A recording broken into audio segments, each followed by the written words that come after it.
Chapter 1, The Picture Nobody Wanted. Friday nights had a rhythm Kevin Sanders could follow with his eyes closed. Traffic on Maple bent slower than it should.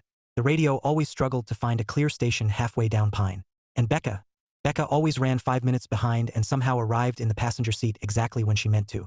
You know, Kevin said, easing the car through a yellow light, one day I'm just going to leave exactly on time. No waiting. No reminders. You'll come outside and I'll be gone. Becca glanced over, mascara brush in hand, steady despite the movement of the car. No, you won't. No, he said, feigning offense. No, she repeated calmly, snapping the brush closed and tossing it into her bag. Because then who would you complain to about traffic? You need me. Kevin huffed out a laugh. I do not. You literally just complained about the light pattern on Maple for 3 minutes straight. It's inefficient, he said, defensive on principle. She leaned back, satisfied. And I'm your emotional support audience. He shook his head, but his mouth tilted upward. You love it. I tolerate it. That's not what you said when I fixed your garbage disposal at 9 at night. That was different, she said, quick. That was heroic. I always suspected I was underappreciated. She turned toward him then, softening, her hand finding his arm for a brief squeeze. You're appreciated exactly the right amount. Kevin glanced at her, then back at the road. It was easy, this back and forth. It always had been. That your official statement? He asked. Stamped and notarized. Good, he said. I'll file it accordingly. They drove the rest of the way trading small, familiar observations about her parents' house prep for their move-in, about how ridiculous condo paperwork had become, about whether they truly needed matching coffee mugs or if that was a personality trap. By the time they reached the wine bar, Kevin had already shifted mentally toward his night shift. Work had that effect. It narrowed things down, made the world manageable. He pulled to the curb. The bar glowed warmly through dark-tinted windows. Inside, silhouettes shifted and blurred against amber light. There they are, Becca said, already unbuckling. Through the glass, 2 women waved energetically. Of course they are, Kevin muttered. Becca gave him a look. Be nice. I am nice. You're skeptical. That's just informed optimism. She laughed, leaned over, and kissed him quickly, warmly, like always. Don't work too hard. Someone has to. She rolled her eyes but smiled, gathering her things. Text me when you get there. I will. And don't forget, my mom wants to know if you're okay with floral hand towels. Kevin froze. That's information I wasn't prepared for. Think about it, she said, opening the door. I refuse to think about it. Coward. She stepped out, shutting the door behind her, already waving at her friends. They waved back, bright, loud, unmistakable. Kevin lifted a hand in acknowledgement.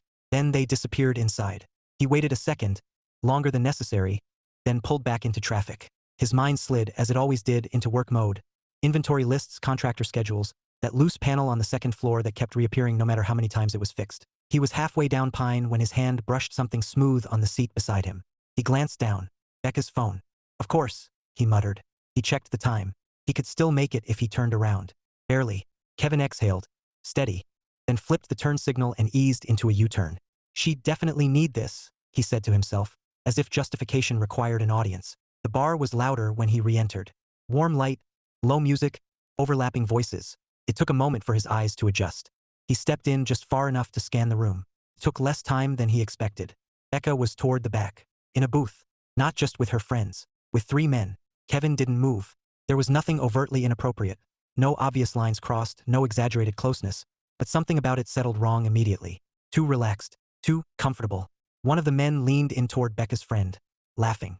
Another sat angled toward Becca herself, elbow hooked along the back of the booth. Becca wasn't pulling away. She wasn't leaning in either, but she wasn't creating distance. It looked easy, like it had already been easy before he walked in. Kevin's fingers tightened slightly around the phone in his hand. He pulled his own phone out slowly, deliberately. Camera. Zoom. He adjusted his angle, taking a step to the side, using a pillar as partial cover. One picture. Another. The third. Clear enough. Faces visible. No mistaking what it was. He lowered the phone and looked at the booth again. Nobody noticed him. For a second, something flickered through him. Confusion, maybe, or disappointment arriving too quickly to process gently. Then he opened a new message. He typed 2 names. Attached one of the pictures. This is what they do on girls' night. He didn't add anything else. Didn't explain. Didn't soften it. He hit send. Then he slipped his phone back into his pocket, straightened slightly, and walked forward. No hesitation. No performance. He approached the table and set Becca's phone down in front of her. The movement registered before he did. She looked down first, then up. Kevin? Confusion. Then recognition. Then something sharper. Her eyes widened. She glanced at her friends. The men looked between them, uncertain. Kevin, he didn't stay, didn't ask questions, didn't raise his voice. By the time she looked fully back at him, he was already turning away. What she got was his back. What she heard was nothing. Behind him, voices started, overlapping, rising. But he didn't catch the words. Outside, the night felt quieter than it had any right to be. Kevin walked to his car, opened the door, and sat without starting the engine. For a moment, he just stared at the dashboard. Then he exhaled. Not sharp, not angry, just definitive. The phone in his pocket buzzed once. Then again. Then again. He didn't take it out. Instead, he started the car and pulled away from the curb. This time, he didn't check the clock. He didn't need to. Work would still be there. What wasn't clear anymore was everything else. Chapter 2, Fallout and Fault Lines. Kevin didn't check his phone until his second break. By then, the steady vibration in his pocket had worn down into something less urgent but no less persistent. Messages layered over each other. Buzz after buzz he had ignored while moving through the quiet mechanics of the building. When he finally sat down, the plastic chair creaking under him, he pulled his phone out and unlocked it. Missed calls. Unread texts. Becca's name dominated the screen. Kevin, please answer me. That's not what you think it is. You can't just walk away like that. Please. He exhaled slowly and didn't open any of them. Instead, his eyes drifted to the conversation threads he had started earlier. Neither Mark nor Eli had replied to him again. But below that, something new had appeared. Group messages. Not to him. Screenshots. He didn't need to open them to understand what had happened. They had taken the picture and sent it where it would matter. Kevin studied the preview of one of the forwarded messages. Who are these guys? I thought it was just you three tonight. Another thread. Explain this. Don't lie to me. Kevin locked the phone without responding. Across the break room, laughter cracked against the dull hum of machines. Tony was mid-story again, animated as ever, hands carving through the air. And I'm telling you, that toolbox did not fall over on its own, Tony insisted. You ever see something just give up on gravity like that? That's a choice. You think the toolbox made a choice? Someone asked. I think it had enough, Tony shot back. Sometimes you just hit a limit. A few guys nodded like that made complete sense. Kevin watched them for a second. Normally, he would have leaned into it, added something dry, something steady to balance Tony's enthusiasm. Tonight, it all felt slightly removed, like he was watching a replay instead of being in it. Tony caught his eye. You look like you swallowed a screw, man. You good? Kevin nodded once. Yeah. That didn't convince me. It wasn't meant to. That earned a small chuckle. Tony pointed at him. See? That right there, that's the personality. It's still in there somewhere. Kevin pushed himself up from the chair. Break's over. That's cold, Tony said. You just got comfortable. Comfort's temporary. Tony squinted at him. You been reading fortune cookies again? Kevin shook his head, already moving toward the door. Get back to work. At the bar, things were unraveling fast. Kelsey's phone buzzed first. She glanced down, frowned, then looked back up like she hadn't quite processed it. What? Brianna asked, sipping from her glass. Kelsey didn't answer right away. Instead, she unlocked her phone again, scrolling quickly. Then her expression shifted. What? Brianna repeated, sharper now. Kelsey turned the phone toward her. Mark just sent me this. Brianna leaned in. Her face hardened instantly. What the hell? Becca's fingers tightened around her own glass. What is it? Neither of them answered immediately. Can I see it? Becca pressed. Kelsey hesitated, then turned the screen. The photo filled it. All 6 of them in the booth. Clear. Framed. Deliberate. Becca felt something drop in her stomach. Heavy and immediate. He sent it? She asked. Yeah, Kelsey said, her voice rising. Out of nowhere. No explanation. Just this and... She tapped the screen. Who are they? Brianna's phone buzzed then, once, twice in quick succession. She grabbed it, already irritated. What? Her expression mirrored Kelsey's within seconds. Eli just... She cut herself off, scrolling. Are you serious right now? What did he say? Becca asked. He said. Brianna glanced up, incredulous. I thought it was just you 3. Kelsey scoffed. Unbelievable. Becca sat very still. Another buzz. Then another. All 3 phones lit up at once now, overlapping notifications building into a steady stream. Okay, no, Kelsey said, shaking her head. No, no, no. This is not happening. You think Kevin sent it to them? Brianna demanded. Becca didn't answer, because she didn't have to. They all knew. He had no right, Kelsey said, louder now. That is such an invasion of privacy. Brianna snapped. In a public place? That's not what I mean. Then what do you mean? Brianna shot back, her voice tightening. Because right now my phone is blowing up like I did something wrong. You didn't do anything wrong, Kelsey insisted. Then why does it look like I did? Brianna countered. That hung there, sharp, uncomfortable. Becca's phone buzzed again, but she ignored it. Instead, she looked between them. We didn't tell them, she said quietly. Kelsey blinked. Tell them what? That we met people, Becca clarified. Because it didn't matter, Kelsey said quickly. We sat down, we talked.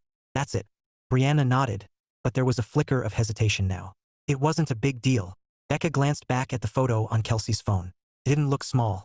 Not from the outside. Another vibration cut through the moment. Brianna checked her phone again, her jaw tightening further with each line she read. He wants me to call him, she said. Same, Kelsey muttered. Mark just said, don't ignore this. Then don't ignore it, Becca said. Both of them looked at her. What? Kelsey asked. Answer them, Becca said. Talk to them. Right now. Brianna scoffed. In the middle of this? Becca held her gaze. When were you planning to? Neither of them had an answer for that. Across the table, the three men shifted again, sensing the shift more clearly now. Jason cleared his throat. We should probably… Yeah, his friend said, already reaching for his jacket. This is not our scene. Wait, Kelsey started, but they were already standing. Jason offered a polite, strained smile. Good luck with all of that. Then they were gone. The space they left behind felt colder than it should have. Kelsey dropped back into her seat, exasperated. Great, perfect, fantastic. This is ridiculous, Brianna said, though there was less bite in it now. They're acting like we cheated or something. Becca didn't respond right away. Her eyes drifted once more to the photo, to how easy it had looked. How does it look? She asked softly. Kelsey frowned. What? To them, Becca clarified. How does it look? Neither of them answered, because now, for the first time, they were actually considering it. Another buzz broke the silence. This time, Becca picked up her phone. Still no reply from Kevin. Her throat tightened briefly. Then she stood. I'm going home. What? Kelsey said. No. We are not letting this ruin the night. It's already ruined, Becca said. Brianna ran a hand through her hair. So what? You're just going to leave and let him win? Becca paused, then shook her head slightly. This isn't about winning. Then what is it? Kelsey pressed. Becca hesitated. It's about what it looks like, she said again, quieter. And this time, neither of them argued. She grabbed her purse, her phone, and stepped away from the table. Behind her, their notifications kept buzzing. In her hand, her screen lit up once more. Still no message from Kevin. Back at the building, Kevin stepped into the steady hum of work. There were things that needed fixing. Clear instructions. Measurable outcomes. No guesswork. His phone buzzed again in his pocket. He let it. For now, silence was the only line he wasn't willing to cross. Chapter 3. Under her parents' roof. The house smelled like lemon polish and something vaguely floral that Kevin couldn't immediately identify. He stood just inside the front door, one hand still on the handle, scanning the living room as if it might rearrange itself if he looked long enough. It hadn't changed much since the last time he'd been here. Same cream-colored couches, same carefully arranged picture frames, the same sense that everything had a designated place it wasn't allowed to leave. Behind him, Becca nudged the door shut with her foot, balancing a box against her hip. You're blocking the entryway, she said, not unkindly. Kevin moved forward automatically, stepping aside so she could pass. Sorry. She carried the box toward the hallway, setting it down near a growing stack of their things. You've been over here 100 times. Why are you acting like it's new? It's different when you're staying, he said. There was a brief pause. Right? She replied, quieter. The words settled between them, not heavy enough to collapse the air, but not light enough to ignore. It had been 2 days since the bar. 2 days of sparse conversation, interrupted explanations, and long stretches where neither of them quite knew what to say without making it worse. Moving in had been scheduled for later in the week. They'd both agreed to push it up. Neutral ground had felt less helpful than necessary. Kevin! Her mother's voice called from the kitchen, bright and immediate. You're already here? I didn't even hear the car. A moment later, Becca Marshall appeared, dish towel in hand, as though she had been waiting just out of sight for the exact moment to make an entrance. There you are, she said, smiling warmly. Come here. Kevin barely had time to react before she wrapped him in a quick hug. It was firm, familiar, and entirely unaffected by whatever tension had followed them into the house. You look tired, she added, pulling back to examine him. Are you working too hard? He always works too hard, Becca said from the hallway, returning empty-handed.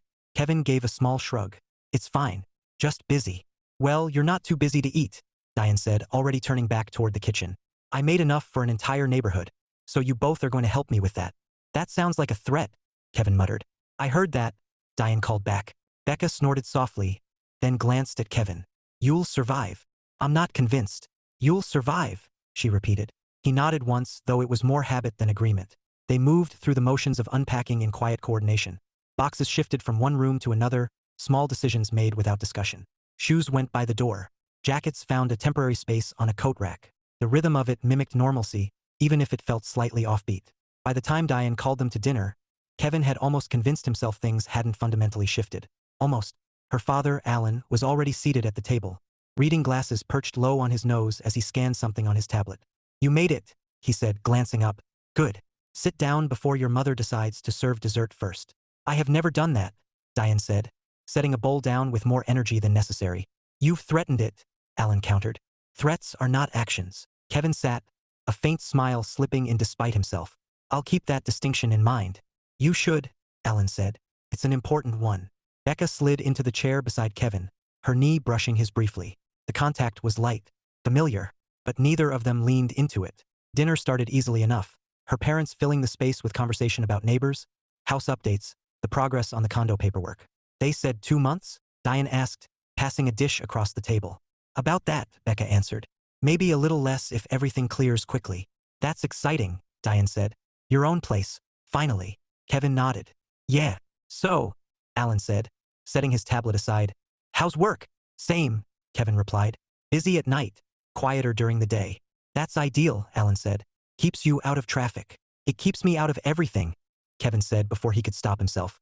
The table stilled slightly. Becca's fork hovered midair, then lowered. "It's temporary," she said. Kevin nodded. "I know." Diane cleared her throat lightly.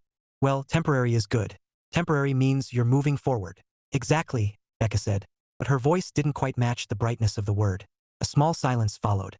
Then Alan leaned back, appraising Kevin carefully. "You look like you've got something on your mind," he said.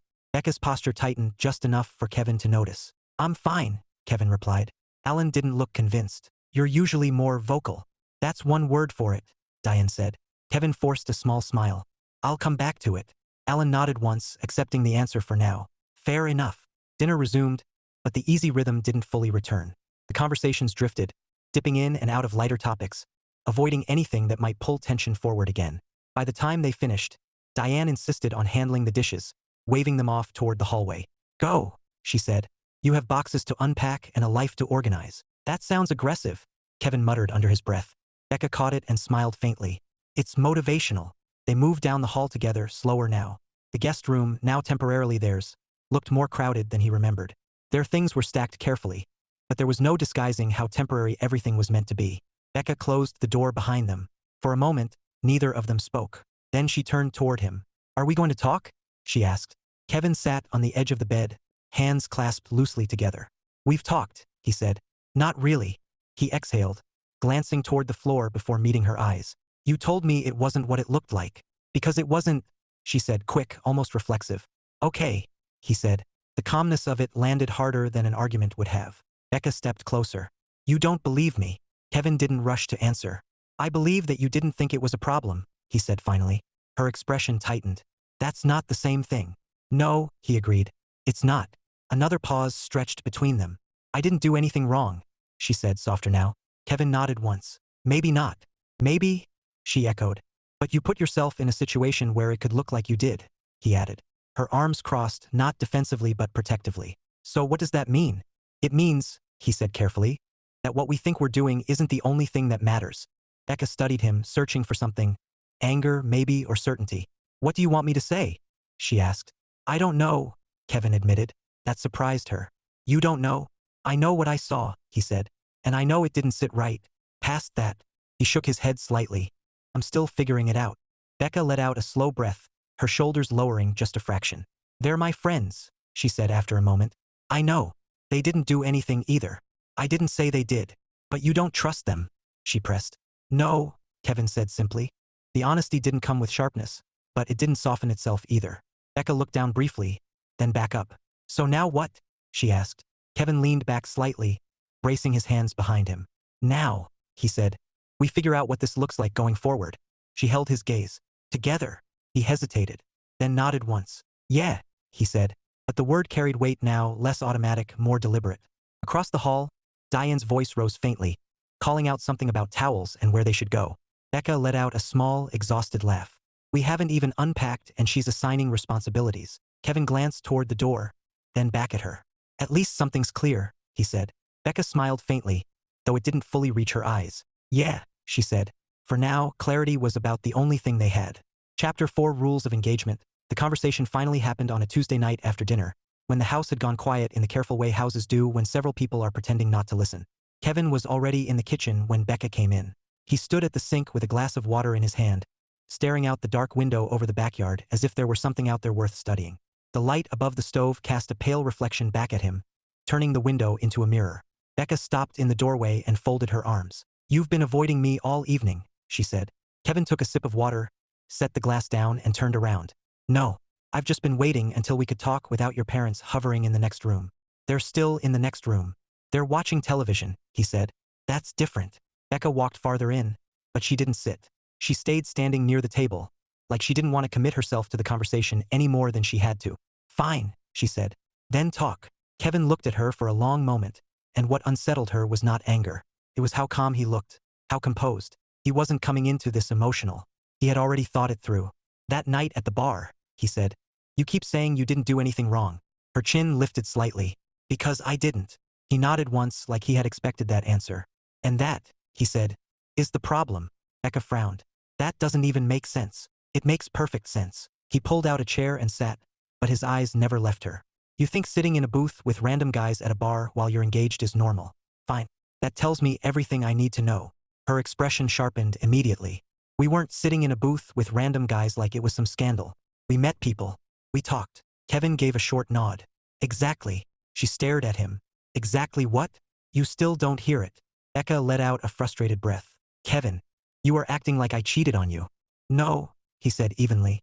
"I'm acting like I found out that your idea of what's appropriate and mine are nowhere near each other." She opened her mouth, then shut it again. He leaned back slightly in the chair, not relaxed, but settled. "You didn't come home and tell me, 'Hey, we ended up meeting a few guys at the bar and hanging out with them.'" His voice remained level, but every word came down with precision. "You told me it was girls' night. Just you and them. That's what you gave me. It was girls' night. Until it wasn't. That doesn't mean I lied." Kevin held her gaze. "You left out the part you knew I wouldn't like. I left out something harmless. That's not your call alone." For a second, neither of them spoke. Becca finally pulled out the chair across from him and sat, though the movement looked reluctant. "You are blowing this way out of proportion," she said. "I did not cross a line." Kevin nodded once. "Maybe not, but you're missing the point so badly that I don't even know how to explain it anymore." "Then try." He looked down briefly, rubbed his thumb once over the side of his glass, and then met her eyes again. "If I can't trust your judgment now," he said, "why would I trust it later?" That landed. Not because it was loud, because it was simple. Becca's face changed, just slightly. "You can trust me." "No," Kevin said. "I can't." The answer came too cleanly to leave room for arguing around it. She stared at him. "You're saying that because you're mad. I'm saying it because I'm paying attention. That's cruel." "It's honest." Becca shook her head. "You don't get to decide I'm untrustworthy because I had a drink and talked to somebody." Kevin's jaw tightened. "That's not why." "Then why?" "Because you don't think there was anything wrong with it." She blinked. "Because there wasn't." "Right," he said. "That's exactly it." She sat back in her chair, exasperation rising. "So what, you want me to pretend I agree with you, just so you can feel better?" "No. I want you to understand what I'm saying." "I understand it," she snapped. "I just think you're being ridiculous."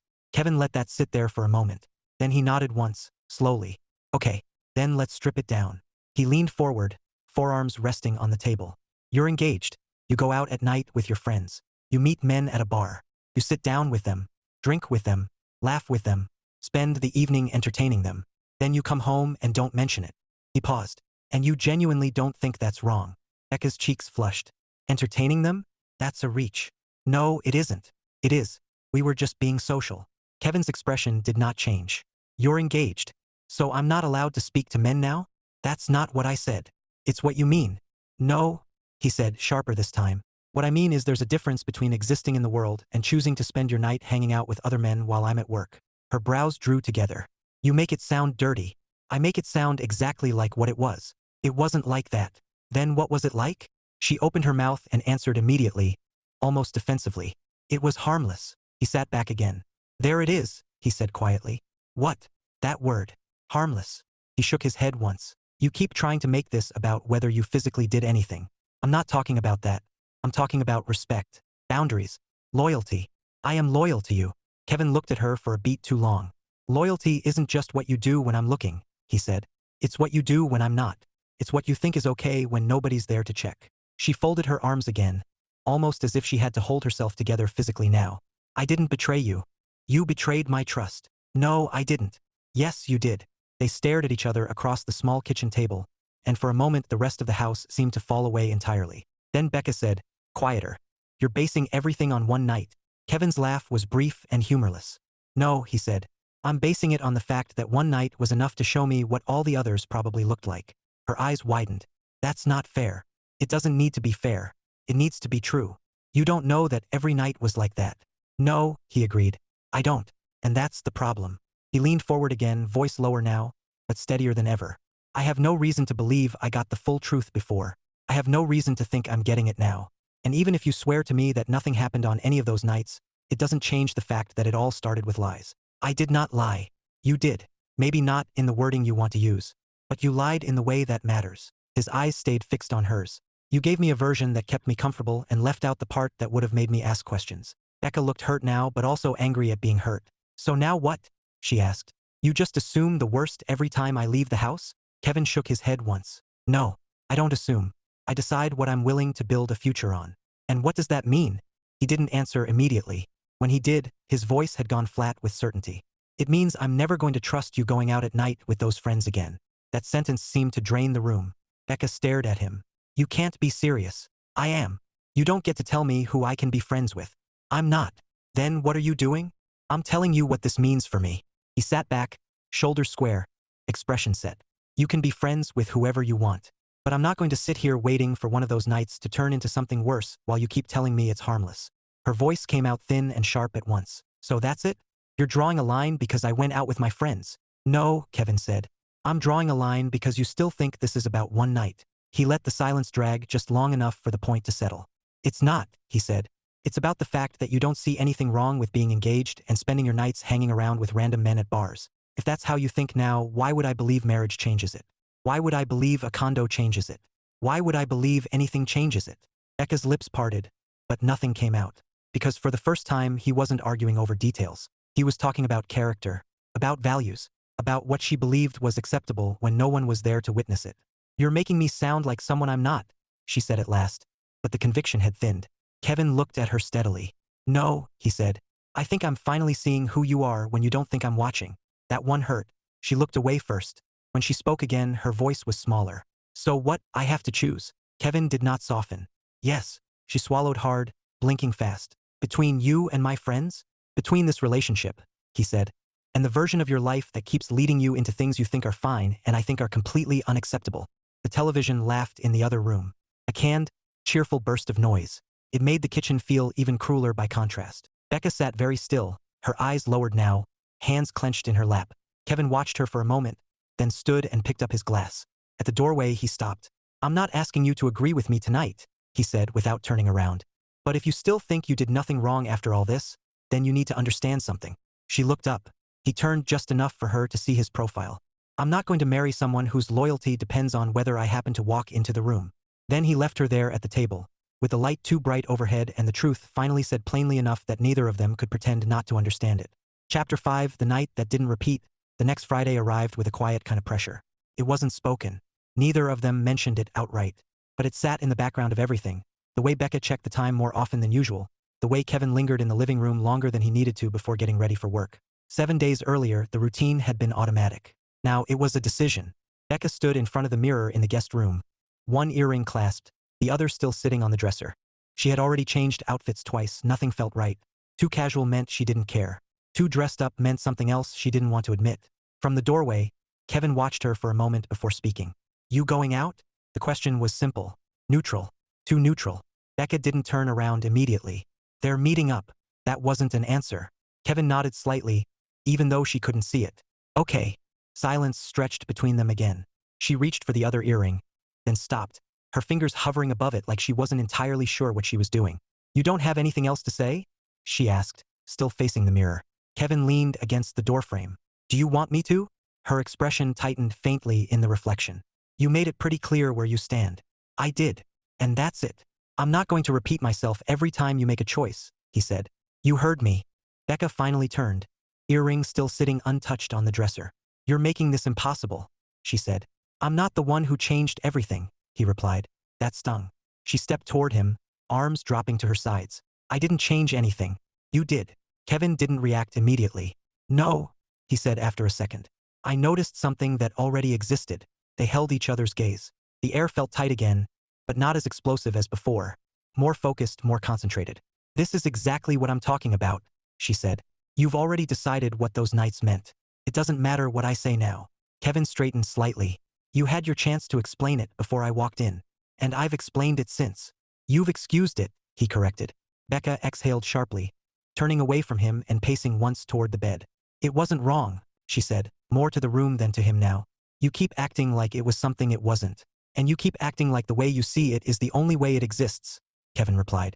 She stopped pacing but didn't turn back. I didn't cheat on you, she said. I'm not saying you did. Then what exactly am I guilty of? Kevin pushed off the doorframe, stepping into the room fully now.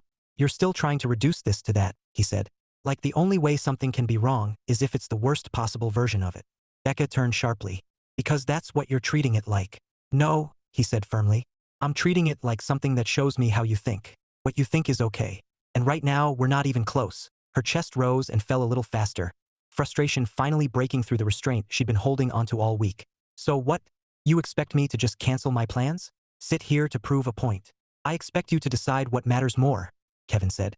That's not a real answer. It is, he replied. You just don't like it. Becca stared at him, searching for something softer, something willing to bend, but it wasn't there. So if I go, she said slowly, you're just going to what? Decide I don't care about us. Kevin shook his head. No. I'll decide that what you think is acceptable doesn't line up with what I need to build a future with you. The phrasing was deliberate, not emotional, not angry, final. Becca glanced down briefly, then back up again. And if I stay? She asked. Kevin's expression didn't immediately change. That doesn't fix it either, he said. Staying because you feel forced isn't the same as understanding why it matters. Her throat tightened slightly. So there's no right answer, she muttered. There is, he said. It just doesn't feel good. She let out a breath that turned into a quiet, disbelieving laugh. This is insane, she said. Kevin didn't argue that. They stood there for another long moment, both of them caught between what they were used to and what this had become. Then Becca moved. Not toward the door. Toward the dresser. She picked up the second earring, looked at it for a second, and then set it back down. The sound was small, but it carried. Kevin watched her carefully. You don't have to do that, he said. Becca shook her head once. Yes, I do.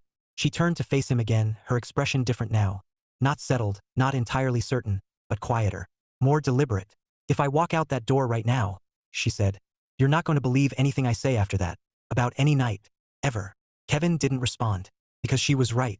And if I stay, she continued, you're still not going to trust me. That depends, he said. On what? She asked. He met her eyes. On whether this is about me or about you. That caught her off guard. What's that supposed to mean? It means, he said slowly, if you're staying here because you think I'm overreacting, or because you're trying to avoid a fight, then it doesn't matter. Nothing changes. He paused. But if you're staying because you actually see the problem, then that's different. Becca looked down at the floor for a moment, her brow pulling together. I don't like how you're framing this, she admitted. I know. But I also, she hesitated, the words coming slower now. I don't like that I can't prove to you that it wasn't what you think. You can't prove it, he said. I know.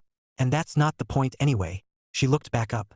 Then what is? Kevin took a breath, steady. The point is whether you still think those nights are harmless, he said.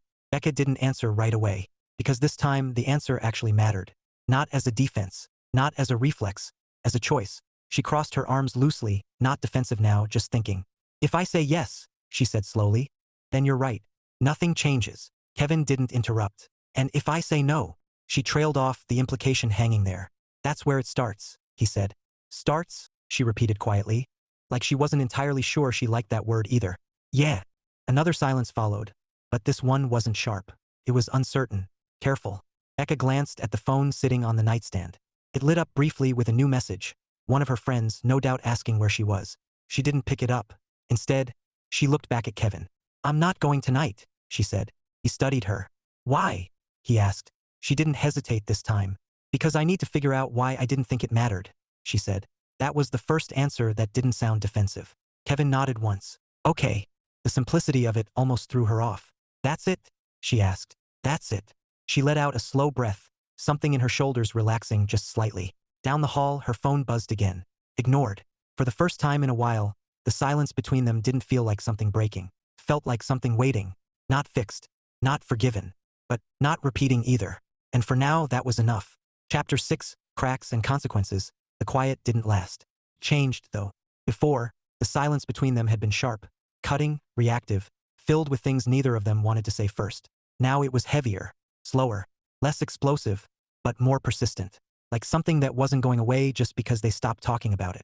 By Tuesday, the house had adjusted to their presence in a way that made everything feel even more exposed. Her parents moved around them easily now, casual and unaware or pretending to be, while Kevin and Becca existed in a careful version of normal. They ate dinner together. They spoke when spoken to.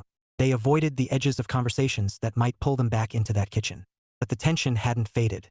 It had settled, and Becca carried it with her into everything. She sat on the edge of the bed that afternoon, her phone in her hand, staring at a message she had already read 3 times. Brianna, so you're just not coming out anymore? That's it? Another message followed almost immediately. Kelsey, he seriously got you on lockdown like that? Becca's jaw tightened. She typed something, deleted it, typed again, paused. The cursor blinked at her, waiting.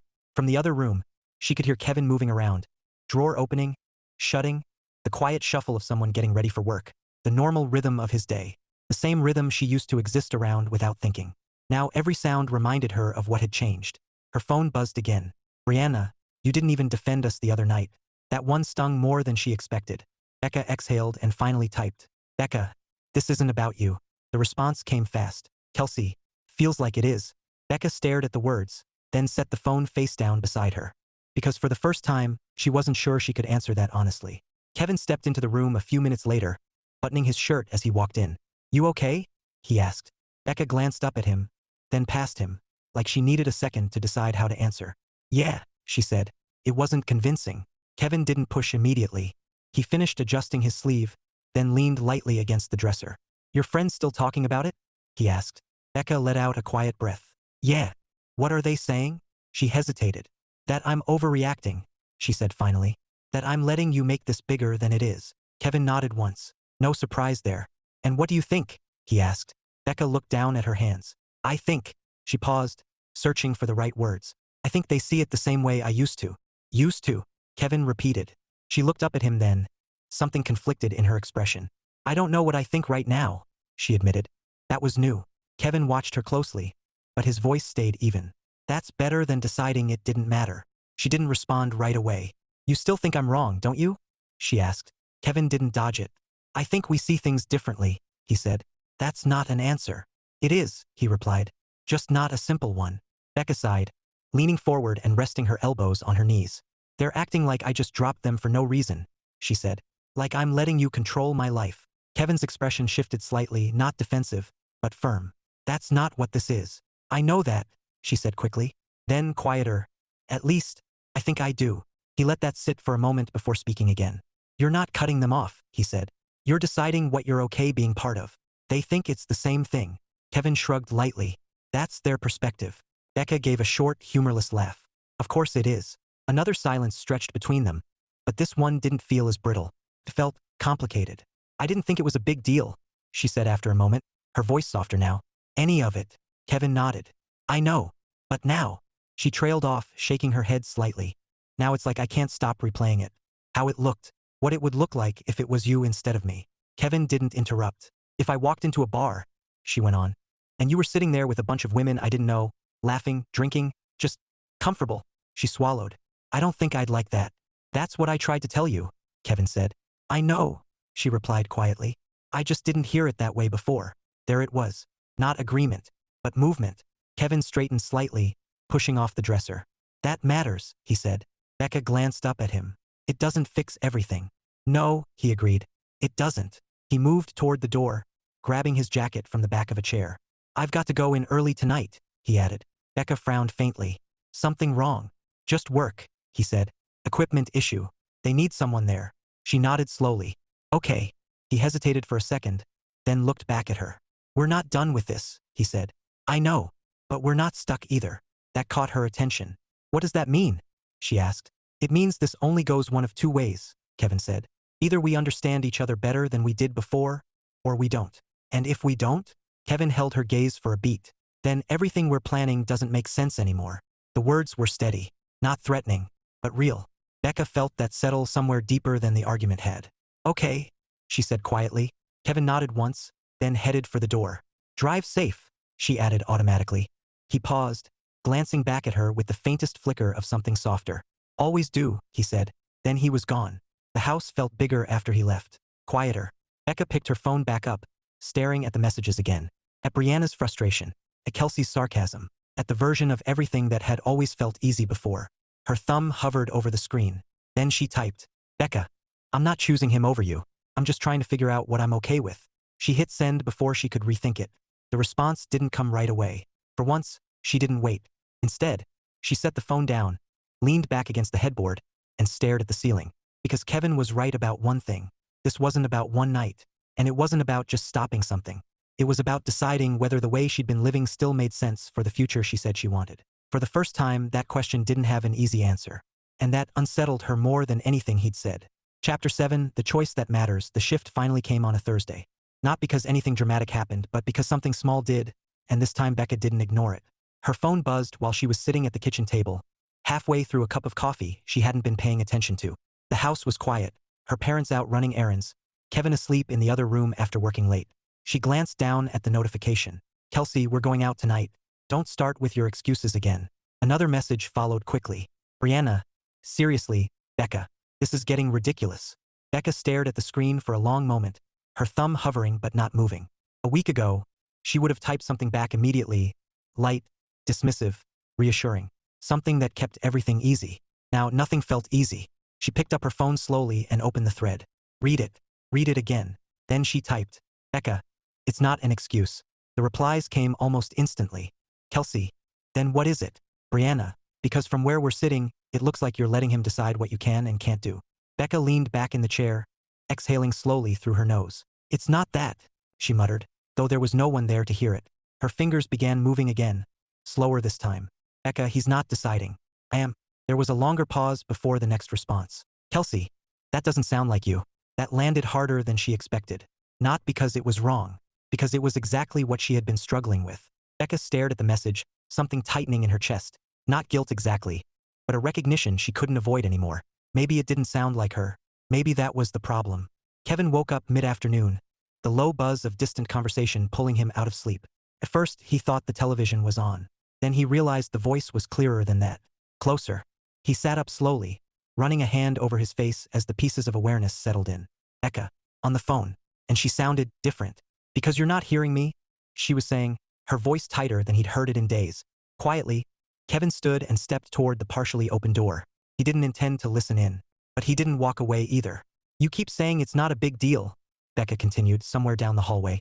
But it is. It matters to me now. A beat. Then Kelsey's voice came faintly through the speaker. Sharper. More defensive. You didn't care before. I know, Becca said. That's what I'm trying to tell you. There was movement, fabric shifting, footsteps pacing across the living room. Kevin stayed where he was, just out of sight, his attention fixed without meaning to be. This is about Kevin, Brianna's voice cut in. You're doing this because he had a problem with it. No, Becca said immediately. Then, after a pause, more controlled, it's not just about him. Then what? Kelsey demanded. Becca didn't answer right away, and Kevin felt that silence. Felt it because he knew exactly what it cost to sit in it. I didn't think it mattered before, she said finally. But it does. I just didn't want to admit it. There was a scoff on the other end. That's not you talking, Brianna said. That's him. Becca's response came quicker this time. No, she said, firmer. It's me actually thinking about it for once. Kevin leaned lightly against the frame, something in his chest shifting. Not relief, not yet, but something more attentive. And what? Kelsey shot back. Now we're the problem? I didn't say that. You don't have to, Brianna added. You're making it pretty clear. Becca stopped pacing. When she spoke again, her voice had changed. Less defensive. More certain. You're not the problem, she said. But the situations we keep ending up in? They are. There was a sharp silence on the other end. What does that even mean? Kelsey asked. It means I don't like how it looks anymore, Becca said. And more than that, I don't like that I didn't care how it looked before. That's ridiculous. No, Becca said, steady now. What's ridiculous is acting like being engaged doesn't change anything. Kevin tilted his head slightly, absorbing that. So we just stop having fun now? Brianna scoffed. That's not what I said. That's exactly what you're saying. Becca let out a slow breath. No, she said. I'm saying I don't want to sit in booths with random guys at bars and pretend it's harmless anymore. The words landed clean. For Kevin, it felt like hearing something finally said in the same language he'd been speaking all along. On the other end, the reaction was immediate. "Oh my God," Kelsey said. "This is insane." "Is it?" Becca challenged.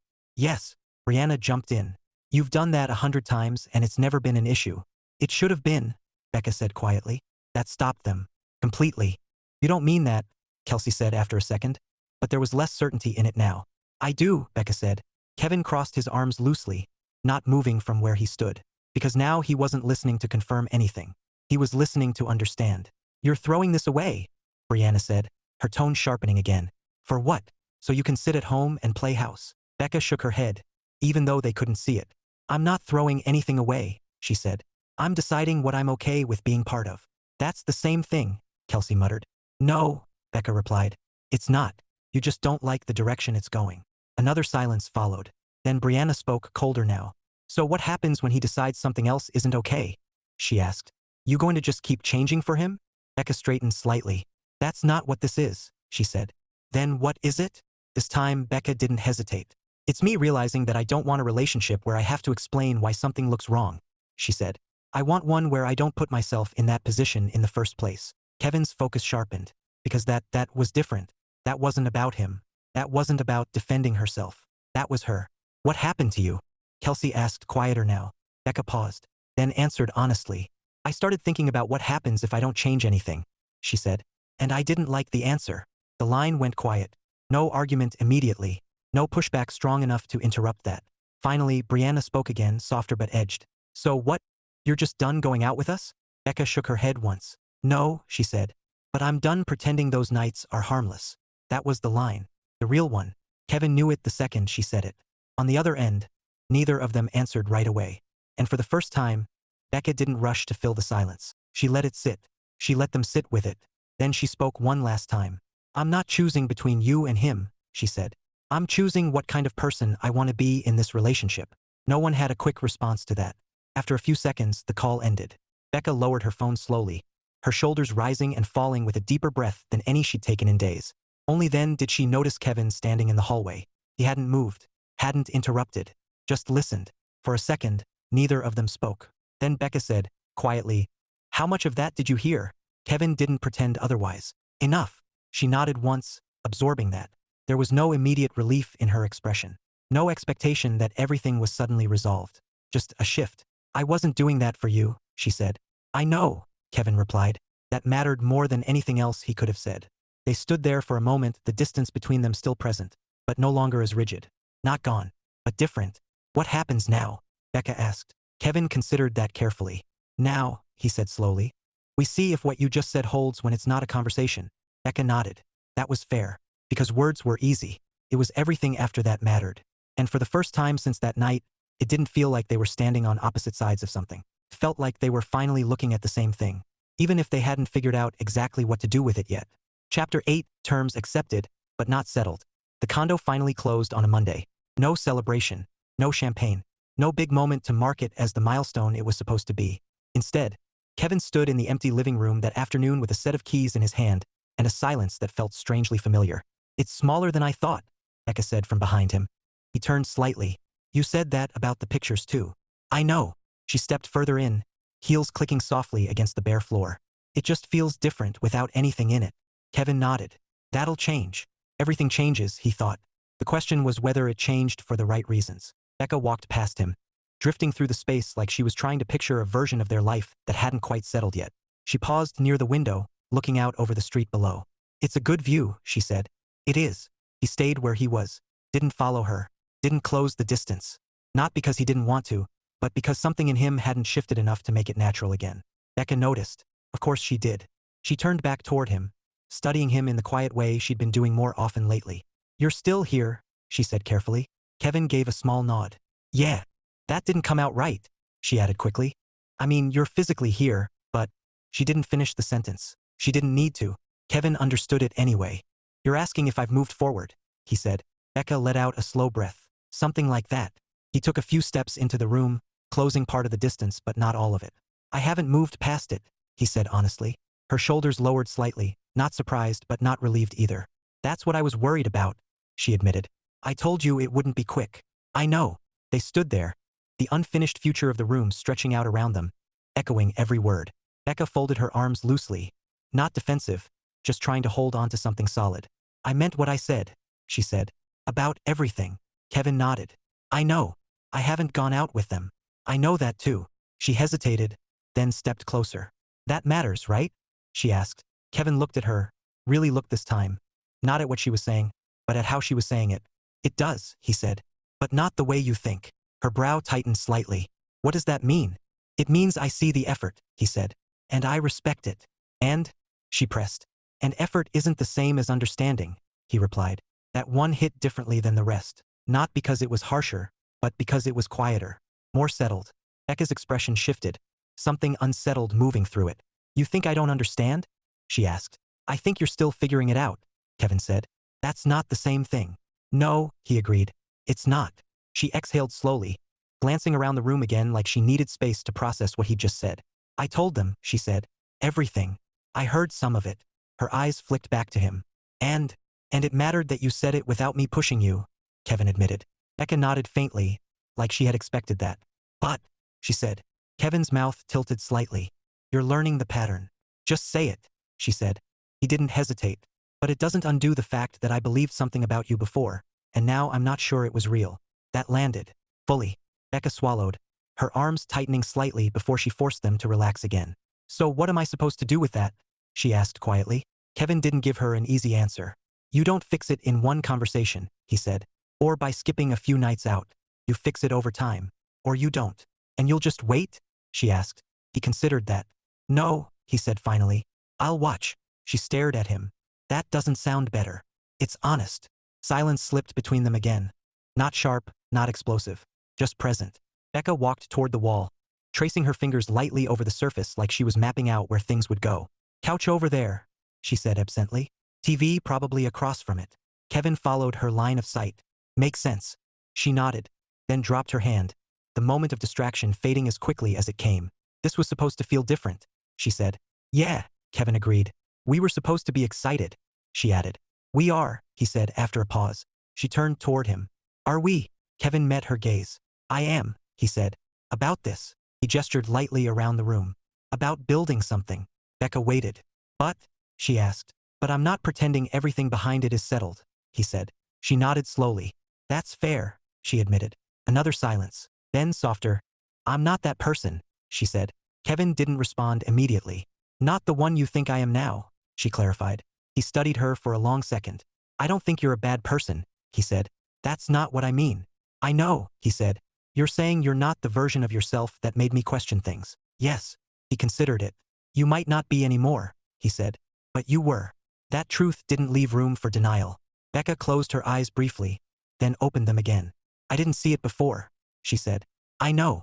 But I do now. Kevin nodded once. Then keep seeing it. She let out a breath, something between relief and frustration. That's all I can do, she said. That's all I'm asking. They stood there for a moment longer, the space between them no longer defined by distance, but not fully closed either. Finally, Becca took one more step forward. Not dramatic, not forced, just enough to stand in front of him without hesitation. We're still getting married, she said. It wasn't a question, but it wasn't a certainty either. Kevin looked down at her, something steadier in his expression now. We're still moving forward, he said. That's not the same thing. No, he agreed. It's not. She held his gaze. But it can be, she said. Kevin didn't answer right away, because for the first time that wasn't something he needed to argue. It was something he needed to see. Finally, he nodded once. It can be, he said. That was the closest thing to agreement they had right now. Not perfect, not resolved, but real. Becca let out a quiet breath, the tension in her shoulders easing just slightly. Okay, she said. Kevin glanced around the empty condo one more time, then back at her. Let's get a couch in here, he said. That made her smile small, but genuine. Yeah, she agreed. Let's start with that. It wasn't a grand resolution. It wasn't a sweeping gesture of forgiveness or a perfect reconciliation. It was something simpler. They were still choosing each other. But now they were doing it with open eyes. And that made all the difference.